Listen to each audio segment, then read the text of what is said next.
ဘေးနားမှာထိုင်ပြီးရှာရှာနဲ့နှာရည်တုပ်နေတဲ့ကောင်လေးကိုကျွန်တော်ကြည့်လိုက်မိတယ်။သူကလည်းရွှေမိသားစုရဲ့ကလေးပဲလား။မင်းကအခုမှဒီကိုရောက်တာကိုစွန်းစားကိုဖဲထုတ်ဖို့ချက်ချင်းစူးစမ်းနေပြီပေါ့လေ။မင်းဒီအိမ်ကိုပြန်ပြောင်းလာရင်တော့မတို့တွေကစွန်းစားကိုနှင်ထုတ်မှာမဟုတ်ဘူး။စွန်းစားကတို့နဲ့အတူရှိနေခဲ့တာဒီလောက်တောင်ကြာပြီပဲဟာတန်ရောစင်တွေအစ်စ်မှန်ရှိနေတာပေါ့။မင်းကိုလည်းမိသားစုဝင်တယောက်လိုပဲတန်းတူဆက်ဆံမှာပါတို့မျှော်လင့်တာကတော့မင်းစွန်းစားအပေါ်ရံမလို့ဖို့ပါပဲ။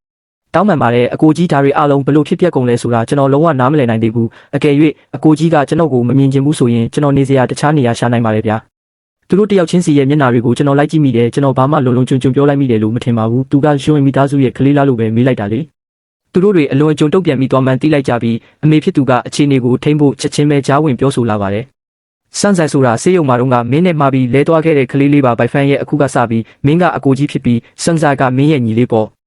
ကျွန်တော်ခေါင်းငိမ့်ပြပြီးအဲ့ဒီကိစ္စကိုဒီတိုင်းပဲထားလိုက်တော့တယ်တစ်ချိန်လုံးနှာချီနာရီတုပ်နေတဲ့အတန်ကကျွန်တော်ကိုစိတ်နှောက်ယှက်ပေးနေတာကြောင့်ကားနောက်မီကိုမိပြီးမျက်စိမိတ်ထားလိုက်တယ်ကားလေးကတအောက်လောက်စောင်းစောင်းကြောင်မောင်းနေလာပြီးနောက်မှာတော့ရွှိုင်းလို့ရဲ့အင်ဂျီဗီစီတို့ဆက်ရောက်လာခဲ့ပါတယ်ကားပေါ်ကဆင်းကြတဲ့အခါမှာတော့ကျွန်တော်အိတ်တွေကိုဘယ်သူမှကူမတဲ့ပေးကြဘူး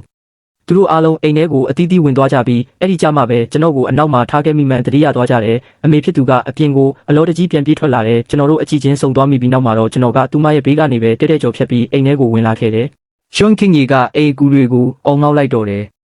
တခင်လေးလေးအိမ်ပြန်ရောက်တာကိုဘာလို့တယောက်မှသူ့အိတ်တွေကိုကူမတဲ့ပေးကြတာလဲဘိတ်ဖန်ကြီးမင်းရဲ့အခန်းကအစင်သစ်မဖြစ်သေးလို့ပါ